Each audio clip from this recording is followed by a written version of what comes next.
Welcome to the chapter chat about finances and budgeting. We think it's a great topic for this evening because we're kind of beginning our year. And with that, Eric, I can't see everyone because I am on the phone. I'm going to let you start your program and then we'll do some questions and answers and input following your program. All right? All right. Just show of hands, how many have been a treasurer of your organization or your chapter? All right, most of you. Okay, and some of you. Okay. Welcome. Eric Oswald, Springfield chapter. Been in AMBUC since 2002. Served chapter. I've served every position of the chapter except secretary, and I never will. Regional director, district governor, national president, and now I'm currently on the national finance team. So we get to see how the national operates from the top of the house, which doesn't always parlay into how chapters run their organization or should run their organization, but it's a big animal at the top of the house, and I'm proud to serve on it. So Donna, thanks again for asking me to serve, and I believe Gordon's also asked me to stay on, so happy to do so. Probably the term that I'm going to use tonight, maybe once, twice, and I use it in banking, that's what I do, is the phrase cash in must exceed cash out. Cash in must exceed cash out. If you don't follow those terms, you're not doing yourself or your chapter much of a favor. So in the budgeting process, I went out and looked at the chapter toolkit, and it's a good tool. It's 5 pages of some very good information that all chapter treasurers, presidents, and secretaries should go through and read about the chapter treasurer, because it's their job as well as to support the treasurer, and treasurer, in my opinion, and the president put that budget together. It's not a treasurer's job. It is a president's job. The president presents that budget to the board. The board approves it, and it is a budget. So a budget is basically a working organism. It changes. It can change. It will change. It's just a simple roadmap of where your chapter wants to go, how it's going to get there, and what it's going to take to get there. And like I said, it's roadmap. So there's going to be roadblocks. There's going to be detours. There's going to be items that come out of nowhere and surprise you. So as a treasurer and executive team, you just got to be ready for it. The primary takeaway as a treasurer is stay in front of it. And when I say stay in front of it, boy, monthly basis reconcile. If you let 2 months get by, 3 months, you are back on your heels and having a hard time catching up. And what you don't want is get to a board meeting and you don't have any financials to share that are current. It hurts the reputation of your position as treasurer. And if it goes on for 2 board meetings in a row, they're going to question your ability to run the chapter finances. So stay in front of your numbers, your bank statements, and your P&L. I'm going to concentrate on the general account first. We always talk about 2 accounts. Your general account, which is how your membership and your operation is run, of how your dues are collected, how your dues are paid, your assessments are paid. Then the special account, as we know, is our fundraising account. And today's technology, you can have one QuickBooks account and have 2 separate ledgers inside that QuickBooks. And I believe I don't know how Springfield does it, but I believe that's how it's done. And if you're sophisticated enough, the systems are sophisticated enough that you don't need 3 checkbooks, 2 checkbooks, 2 books to run your operation. Just as long as you know how to keep the funds segregated is the biggest criteria on your general to special. So looking at the general budget, you typically want to I back into it. When I back into a budget, I back into what are my expenses? And we all know as a chapters, there are some hard expenses that no one's going to get away from. You got your national dues, You got your national insurance allocation, which is national dues is $25. Your insurance allocation is $104 per club. You have your regional dues. You probably have a regional assessment. And if you have big headers, you have big head dues. So I did a quick run up of all that. That's about $157 per year per member, just for those hard costs, which equates down to a little over $13 a month. I don't know how chapters bill, but I'll use Springfield that we bill monthly. And then it's easier on individuals' budget to bill monthly and pay little bites than send them a bill at the end of the year for $450, say, send in 30 days. So if your chapter's not on a monthly or every 2 months or 60 days and still on an annual, you might want to rethink that. It's easier for individuals to pay little bites than take out big bites.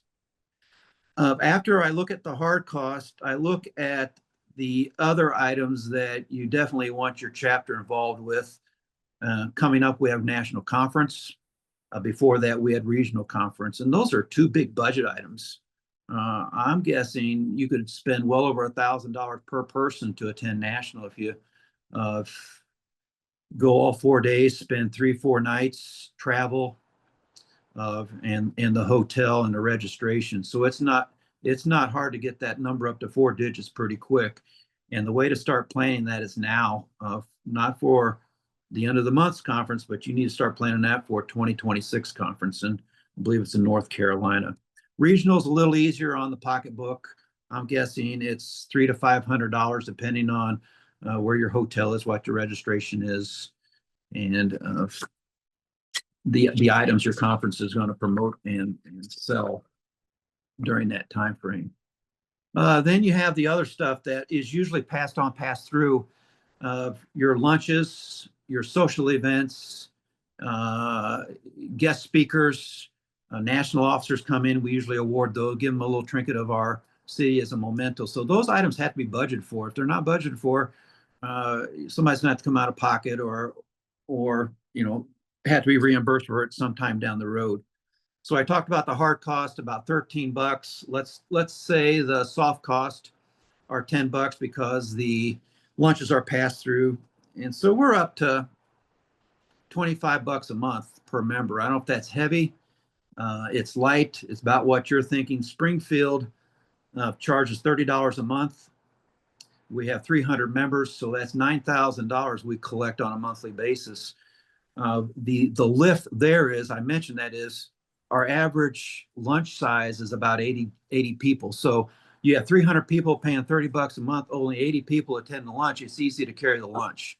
It's easy to carry the speaker gift. It's easy to carry a lot of things. So if you go on a strict monthly allocation to your members, and 20-30% are attending, they're getting most of the benefit of all the member dues. Now, if it doesn't seem fair to you and you pay as you go, that's fine. I see that all the time, especially on some of these chapters trying to get their sea legs underneath them. But for a well-established organization that's been around, like Danville, Springfield, Salina, some of those other clubs that have a lot of legacy in them, the socials are on the club.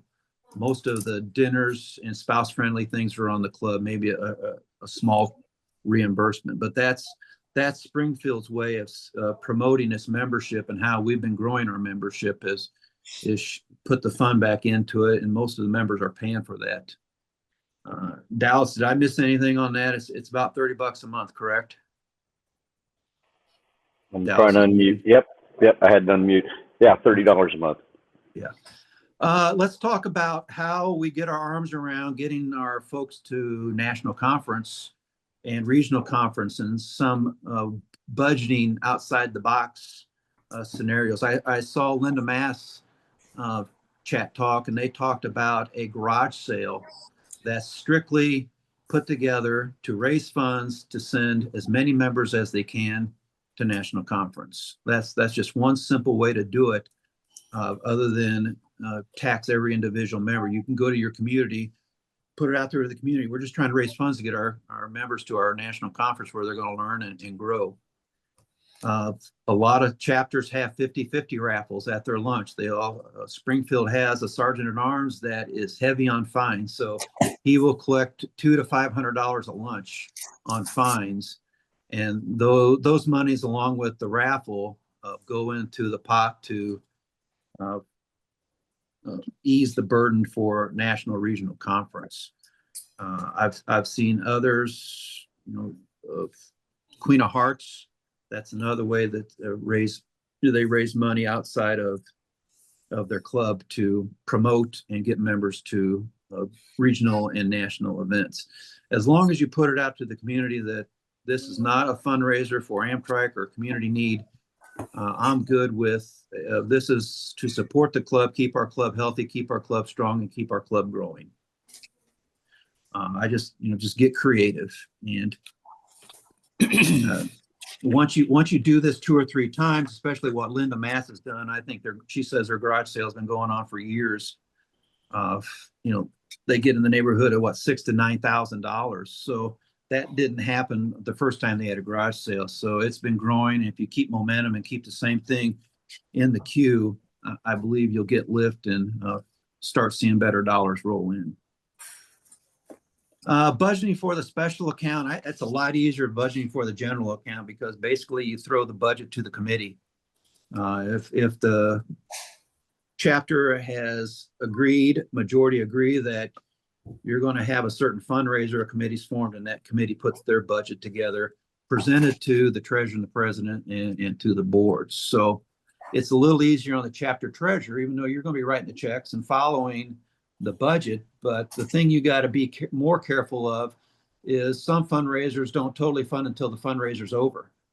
So the question is, how do you carry those expenses to get up to your event or whatever the events would be to get the money into the bank and then pay the actual bill? So you may have to reach over, if you don't have seed money in your special account, and borrow that from your general account. Or I don't promote it, but a lot of chapters have credit cards. And, credit cards are useful, but they can get out of hand pretty quick. And if you don't stay on top of it as a treasurer and a president, you could be looking at balances you can't cover for things you didn't know we needed, if you understand what I'm saying. So I'm okay with president, treasurer, secretary having a credit card, keep the limits low, and make sure those credit card receipts are reviewed at board meetings or whenever you have your monthly budgets. So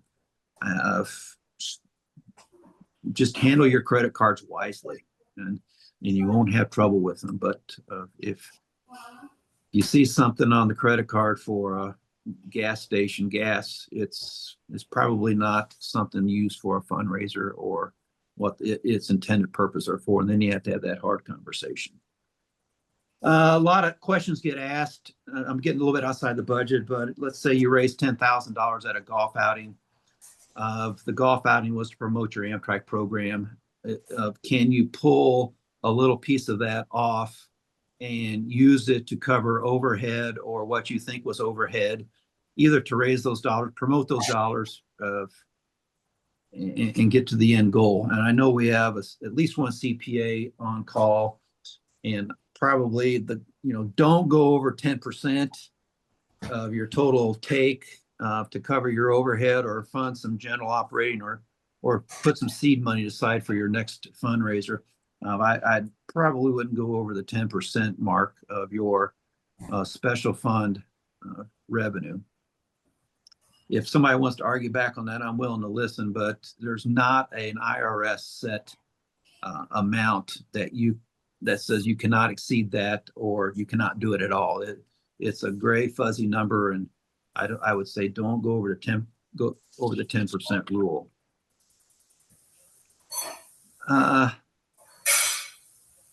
Bank accounts, excuse me, as treasurer, if your administration flips every year, you're at the bank frequently changing signature cards, resolutions.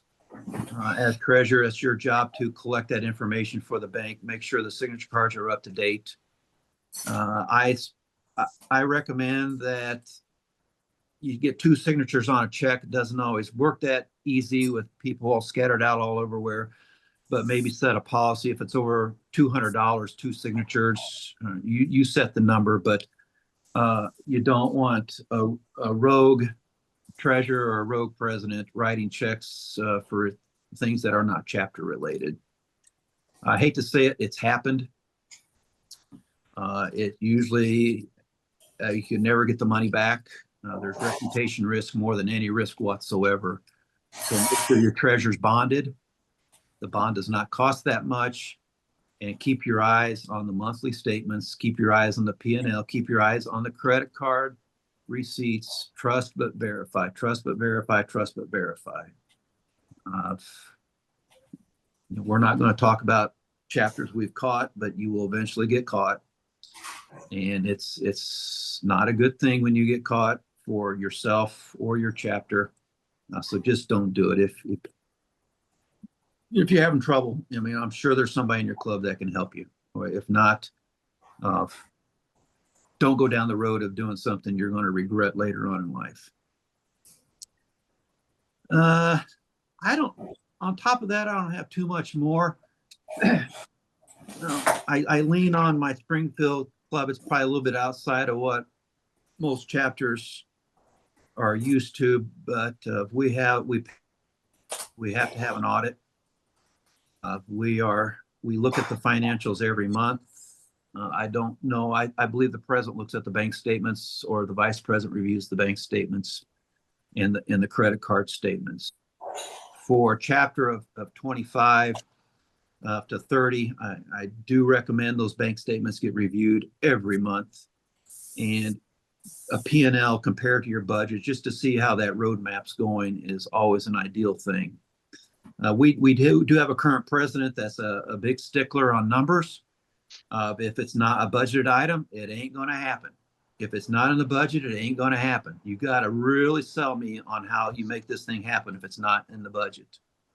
So that goes back all the way back to your president, your treasurer, sharing that budget with the rest of the board and the membership to make sure everybody at least has seen the budget. And somebody comes in November and says, I think we ought to buy 50 turkeys for the disabled, and it's not in the budget.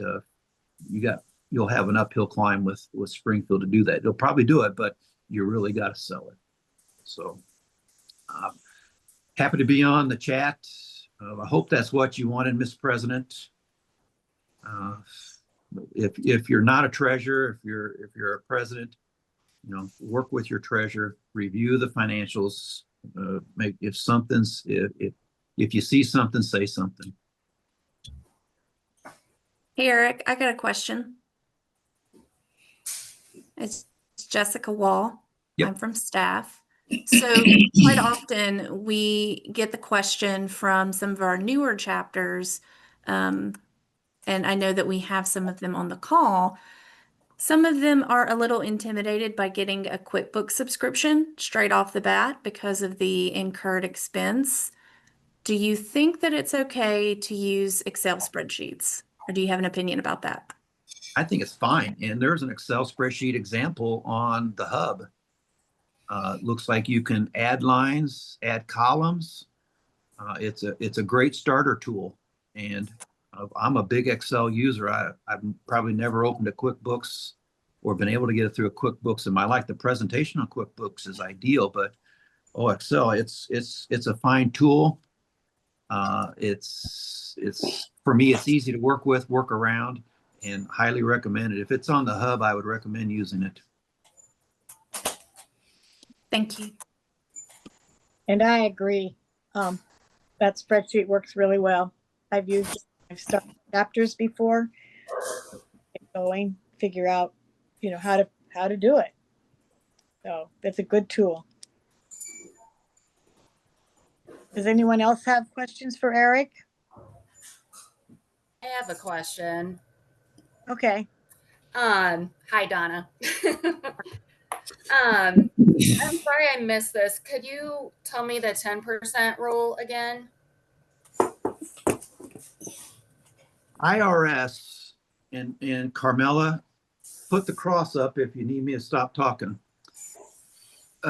In your in your fundraising event, Emma, you're going to raise a net of something. You hope to raise a net of something. That of something, the IRS allows you to take a portion of that and put it into your operating account or your general account. The transfer memo can say cover overhead for event or whatever you want to say, but it's typically an unwritten rule not to try to get that over 10% per event. The other piece of that, in my opinion, is also how you market it. If you're going to have a fundraising event to purchase Amtraks, and then you start pulling money out that's not purchasing Amtraks, you have a marketing issue then. It's because people believe that's what they are funding. And if you're doing other things with it, not that it's always wrong, but it creates a point of concern. So always be careful on how you market your events on the sole purpose to do good, to fund your mission, things like that. Keep it generic to some level. And that way there's a lot less hassle to move those money into operating, keeping the organization running. I'll ask Jessica or Carmela this question. If you have a sophisticated donor and they require a donor letter, do we have one of those on file? We do. Okay. And in that donor letter, you will acknowledge the gift and say a certain percentage was held back for overhead or to make the event happen. Yes. And when we hold Trek for Trikes, we try to use language like the proceeds will be used to support children who are waiting on the national wish list, knowing that we will have some nominal expenses. Everybody who participates gets a t-shirt, for example. So we try to use that phrasing, proceeds. And to cover expenses of the event, usually not an issue at all. It's when you start taking money outside of that function. Right. If you have a golf tournament, you can't, it's not like you can only spend 10% to pay for the golf. Yeah. I want to I would say make be a mindful of comment. using absolutes like all or everything. Yes. Yeah. Whenever you're advertising something, be mindful of where that might lead. Yeah. Thank you for that. I Language is everything. Judd, I wanted to make a comment. Eric, you talked about the toolkit, but there's an updated chapter guidelines for treasurers at the hub. It's current as of 2023. And for the new folks that are dealing with this issue, that's a great place to go first and look at the treasurer guidelines because they've been currently updated. It's the most current information. It talks also about tax filings, making sure, and all the sort of the job description of a treasurer. And I think that's a great place to look first at the hub.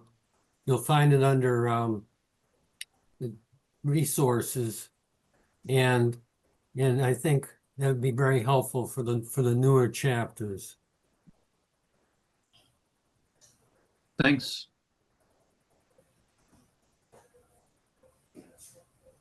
Anyone else have? It could be anything about treasury. Yeah, Jim Wanmacher from the Sullivan chapter. Do you have any recommendations or methods to figure out how much money to carry over from year to year if you balance your budget, but you do have a carryover so that you're at that level? How do you figure that carryover amount? That's a great question because I will talk about Springfield. We've had chapter presidents and treasurers drain the account to zero because, i.e., that was the funds in my year, and I designated those funds and they're earmarked and they're gone. We sort of set a policy up that says we are not going to break ourselves because of ourselves. So I would have at least 3 months of operating in reserve if you're somewhat of a legacy chapter. Now, these newer chapters, that's hard to do on a year to year until you start growing and have the ability to put some liquidity aside. But if you can have 3 to 4 months of operating capital, meaning nothing's coming in, you can pay the bills, pay the dues until you start getting the revenue coming back in is what my recommendation would be. Okay.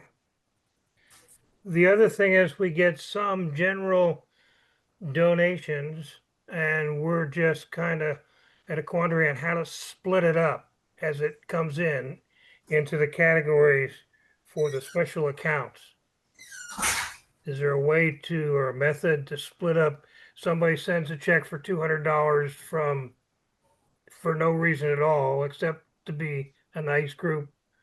How do you recommend you split it up in the special accounts? Ooh, I think that's something the board can look at, James. I know you like to build a lot of ramps down there. And you've been buying bikes. So if the contribution is to the organization for the benefit of the community, as long as you don't use it to, buy steak and beer, I think you can allocate it to your ramp program or your bike program or a Boys and Girls Club, however the board feels is best used. Okay. I agree. I think it's commonly, I know some chapters have the general fund and then they have their specific funds. And anything that's undesignated can just be put into the general fund and used however, because the person has not designated a particular fundraiser or event or any reason, just general. Yeah, good comment, Donna. And I'll lean on Springfield again. We're being asked more and more by other non-for-profits to bring our manpower and our expertise to their fundraiser.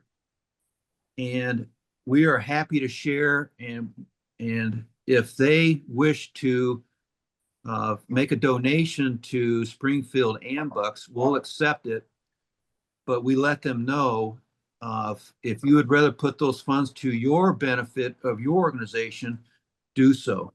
But just recently we collected $1,500 for serving beer at a one-day event. And so our mantra was, we told them to give it to whatever benefit they wanted. They gave it to us. We threw it in the general account. And same way with, we did a big event for a local town that lost a bunch of people from an accident. So we help park cars. If there's a contribution coming from that, we'll say, give it to the families. They say, no, it was budgeted that you got so much for the parking revenue. It goes to our general account. From there, we can say, give it back to the family, keep it in general or whatever. It's the club's decision. Hey, this is Dave Stott from Oakland County. We're starting up a new chapter, and you mentioned Excel, QuickBooks. Are there chart of accounts examples to use on the hub that we could to start us out? And of course, we might have specialized accounts as we move on, but rather than start from scratch, it'd be nice to have examples of a chart of accounts that's already in existence. That's a Jessica question. That's above my pay grade, David. I know we've got budget examples, and it might be in the treasurer guideline, or I might be thinking about the grants guideline. But I do want to say, David, that we have a budget example now, specifically like chart of account categories. You don't necessarily have to give it a number, especially if you're not really robust with your budget. So yeah, let me see if I can dig that up, and I will shoot you an email with the example. I appreciate that. Thank you. You're welcome. Dave, what chapter are you? Oakland County, Michigan. Oh, okay.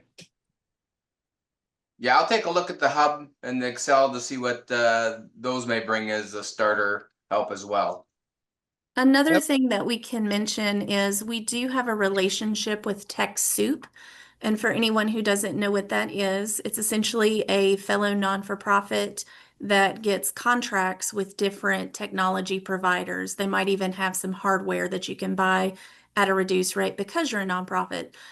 With our simple, super easy to fill out form, which is in the hub, you can automatically get your chapter set up and you don't have to go through trying to verify your nonprofit status with the organization. So that might be another resource for some of you larger chapters who think, or maybe you're getting to the point of needing to get a QuickBooks subscription. You can get a reduced rate through that TechSoup relationship.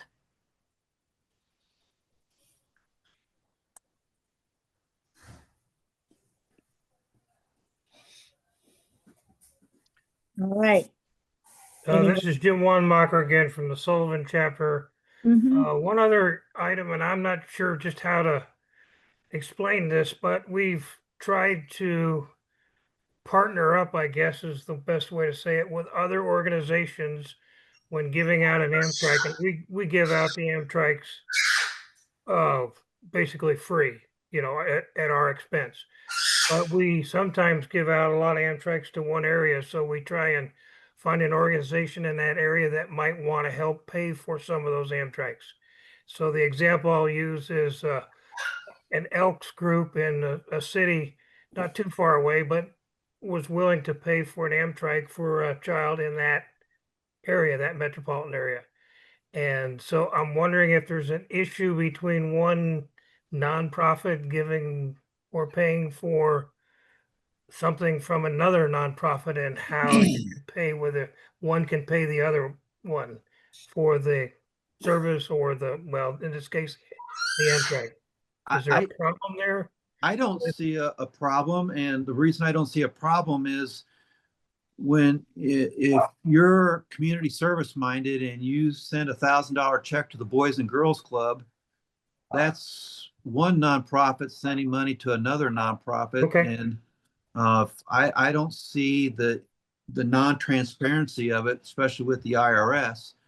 I would strongly recommend that you run, if it's for an Amtrak, you run their contribution through your books, then up to national to get that bike, because you'll get credit for that on the scorecard rather than have them write the check on the invoice.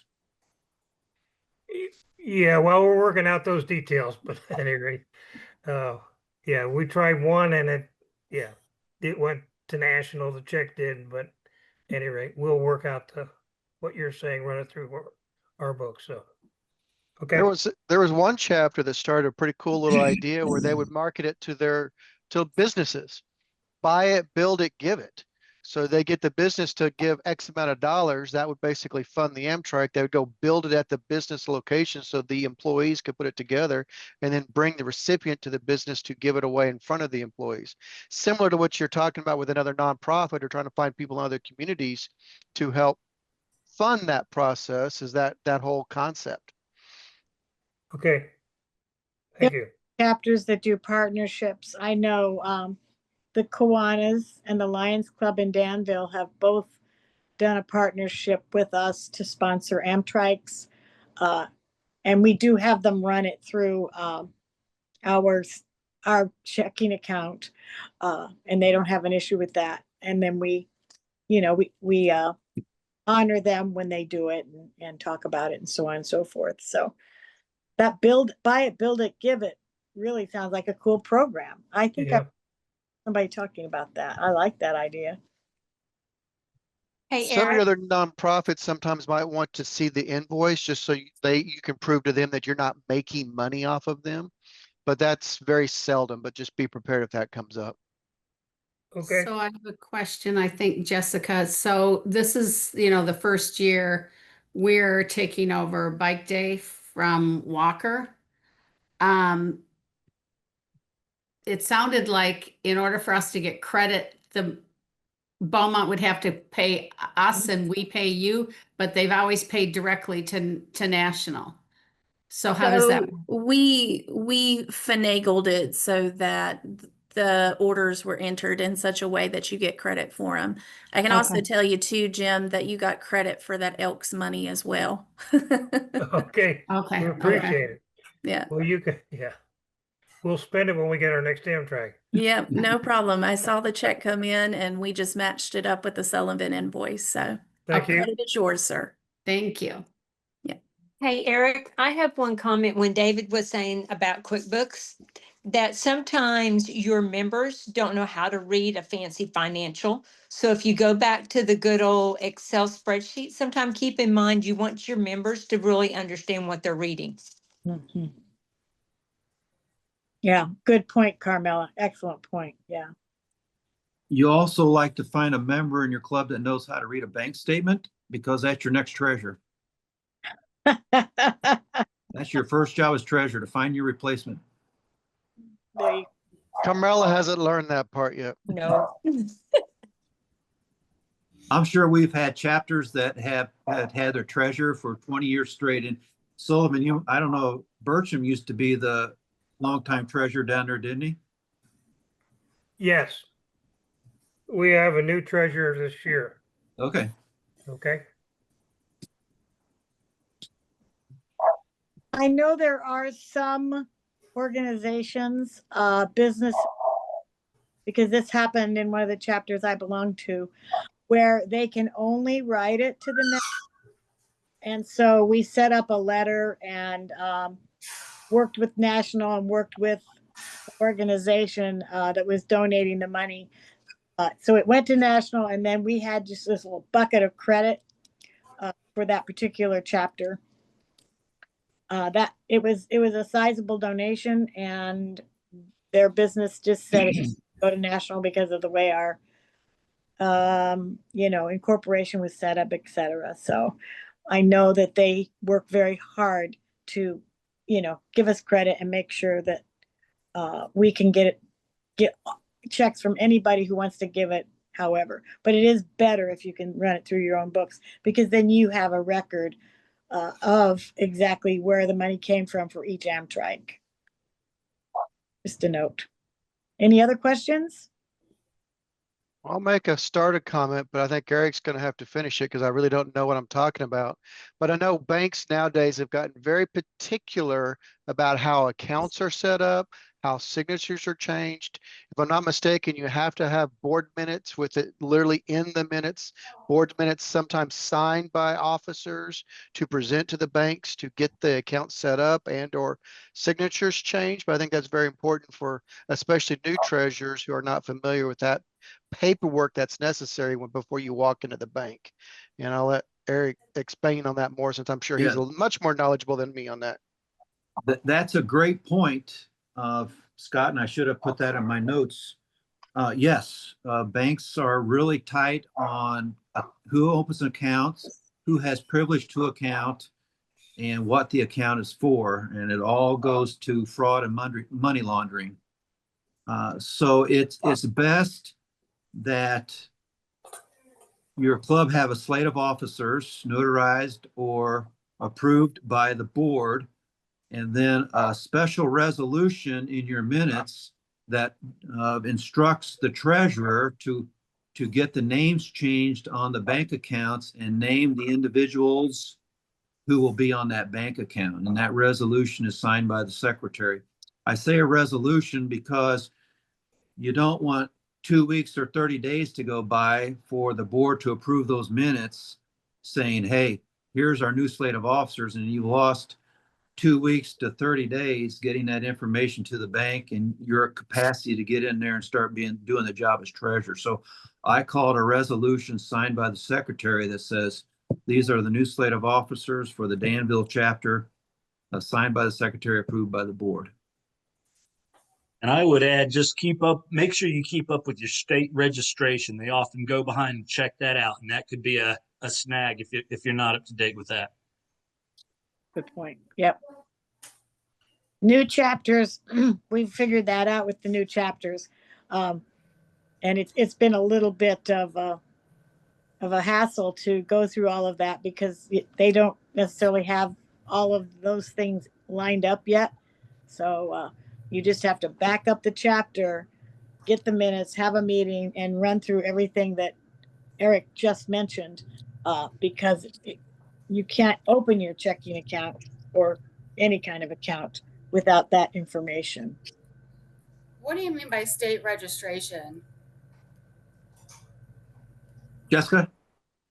Yeah, so within every state, you are registered as a nonprofit. We also register you at the national or at the federal level as well with the IRS.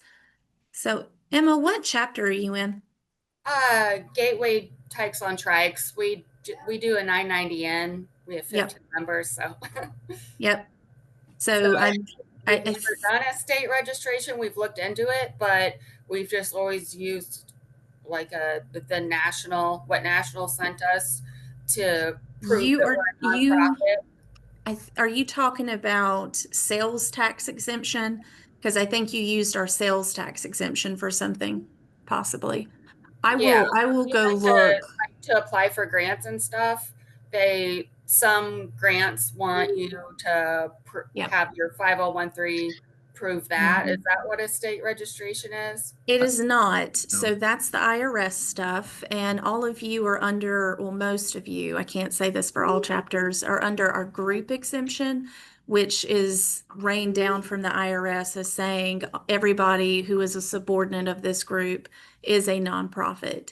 I will go on the Missouri website and I'll check you guys out just to make sure everything's good to go there. And all your registration stuff is up to date. And I'll follow up with you, okay? Okay, thank you. You're Well, welcome. I want to get Just to give you peace of in on mind. this because the state registration, it deals with you're set up as a nonprofit corporation. And most states, and this is clearly true in Michigan where I am, requires you to file an annual report every year with the Corporation and Securities Bureau. Well, it's actually the Department of Lara in Michigan. But so you have an annual filing requirement that for the corporation itself, it has nothing to do with taxation. The 990 is a totally separate issue with the IRS. So in Michigan, you pay a $20 annual fee, and basically you report who your agent of received service of process is, and your corporate officers and your directors, and someone signs it on behalf of the corporation, sends it in every year. If you Okay, don't file actually, it after 2 what you're talking consecutive about now. years, if you don't file it after a couple of years, then you lose your corporate charter. So it's just something to keep in mind. But normally the corporate side of things is separate from the IRS side of things. Okay, It's also called good I standing. remember it was, I think in Missouri, it was called Missouri Corporate Registration, and you could pay it for 1 year or 2 years. So we're good on that. Okay, I'm up to date. Thanks, guys. I actually have another question, I guess for Scott. When the buy it, build it, give it, did you like send out some kind of flyer to businesses, or how did you contact businesses to see if they were? So it's actually the Owasso chapter that did that. And I feel horrible because I just can't think of her name now. I know everybody knows her, including me. I just can't think of her name, but she was the one that promoted it. And they built, I think it was a full flyer. It might have just been a postcard, but that's what they took around to local businesses and say, this is who we are. And if you'd like to sort of help your community, this is one way you can do it for, whatever it was, $500, $1,000.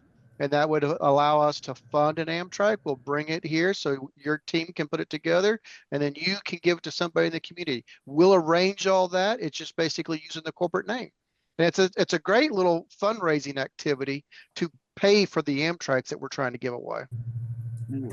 It is. I think I can't remember what workshop it was, but one helpful thing they had said is in order to show businesses and donors like what they're giving to us, you could name off, if you donate $50, this will buy a helmet. If you donate this much, this will buy, give them an idea of what everything costs. What our expenses are. If Nationals could just tell us what our expenses are going to be.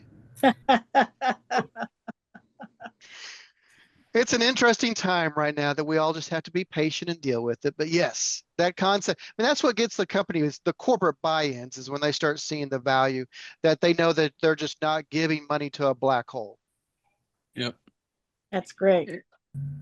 Is that Melissa? Melissa Lay. I just put the name in my head. Yep. Gordon. Yeah. Yes, we actually did that in Lawton with the Great Plains chapter. What we had two of the car dealerships, and what Jenny, who's been our treasurer for a couple thousand years now, she invoiced after we had an agreement on type of bike or whatever. That they paid our chapter, we paid national. And then what we did is we had a bike build at their shop. Yep. And then on their showroom, they were able to present it. We got the TV station to show up. We had the local newspaper show up, so it became a pretty big event to showcase what we do, but it also showed a corporate sponsor what they were able to do to help us with our program. And great advertising for them, right, Gordon? Absolutely. Yeah, Mhm. they can take pictures and put it on their Facebook and website. Yeah, and we actually had an Amtrak at one of the car dealerships. We had an Amtrak display there for it was probably about a year, and we had donation boxes. So it was a miniature fundraiser for us, but we turned around and put it into our project account, and we bought Amtraks with it. Every little bit helps. Those are great ideas. I would like to step back one thing. Eric, I think made or I know he did, but made a comment about what do you have set aside? Since I happen to be privileged enough to be on the national board during COVID, that brought all of those things really exposed, and you saw the chapters that actually had built up a reserve money continue to be able to operate and do our missions and pay their bills during COVID. So that's something I've always tried to remind chapters of, is start trying to work in that savings account somewhere. Maybe it's only $100 a month or whatever it is, a couple $100 a year, whatever it is. But if you build up a little bit of a reserve, any little hiccups, you help not only your organization, your community involvement, but also the national organization. Because remember, our national organization completely operates off of our ability to purchase Amtraks. So if our chapters can't purchase Amtraks, we don't have a national office at the way we are structured. So if you can build a reserve just to make up for when bad times happen, that is always a nice thing to have. And what might you call that reserve in the budget? It's typically just classified as a fund. It's a fund balance in nonprofit accounting. And you can have a reserve, an amount of money in your fund that continues year over year. And I'll let Carmela correct my language if I'm wrong on that. But that's not there again, as long as you're not spending it haphazardly, I'll say, you'll have no issues with what you're saving, this and that. Yes, if you end up with a couple of $1 million set aside that you're not spending as a nonprofit, you might have an issue. But a couple of 100,000, even 100,000, couple 10,000, depending on what you're doing through your organization, you can always justify having a reserve, especially if you have a plan for the reserve. It's just like a lot of our chapters build playgrounds. I don't know if you've looked at how much it costs to build a playground, but you could easily dump $1 million in a playground. It's not easy to raise that in 1 year. So if you're setting aside some type of fund balance for, unknown expenses or other types of operations that you want to put together, there's not any challenges with that. You just have to have it well defined within your board. That's the purpose. It would be a balance sheet item, probably called a restricted fund. Restricted, okay.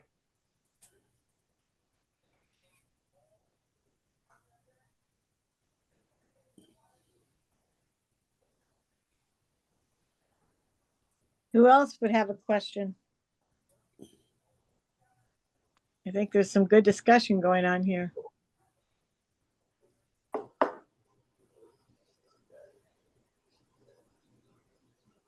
Well, it is 7:28.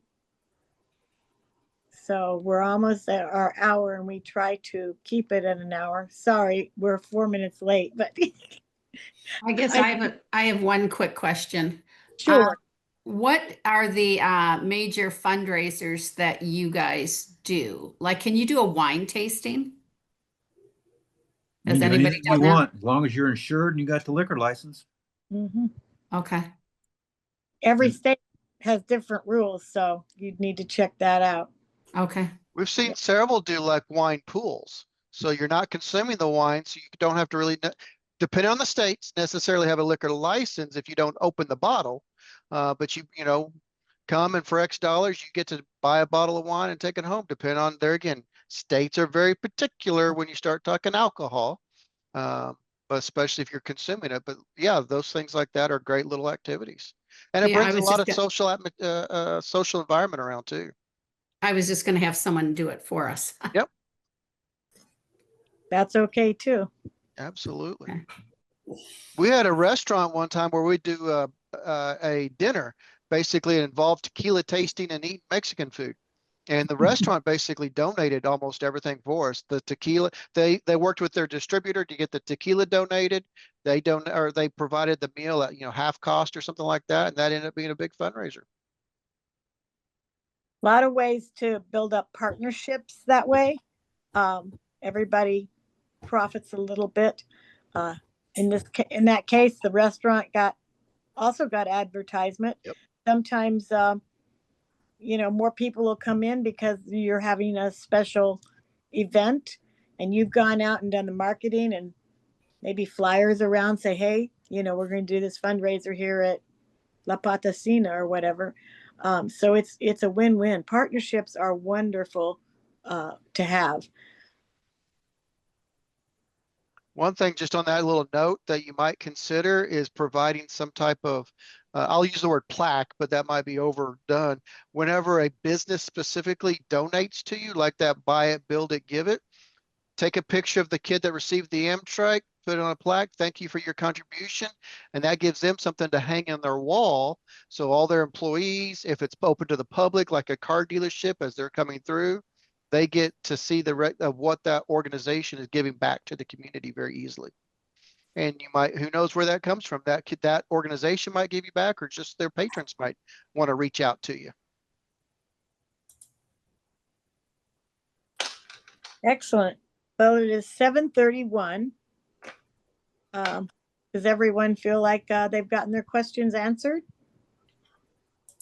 This was really great. I'm glad everybody came. We've got a nice crowd. We can share the ideas, and it is recorded, so you can go back and listen again. You can share it with your whole chapter if you want to, or especially your board. Use it. It's a tool. And we appreciate everyone being on the call. And it was an excellent call. Thank you so much, Eric, for leading the evening. Nice work. Eric is always available to answer questions. So we lean on him. He's really, really good in the financial end of things. So we appreciate it so much. Cash in must exceed cash out. Very simple. Cash in must exceed cash out. Try to remember that. So if there's no other business, we will call the chapter chat to an end. Thank you all very much. See you all Thank next you, Eric. Wednesday. Thank See you. you there. Derek, take care, everybody. Take care. Bye. Good night.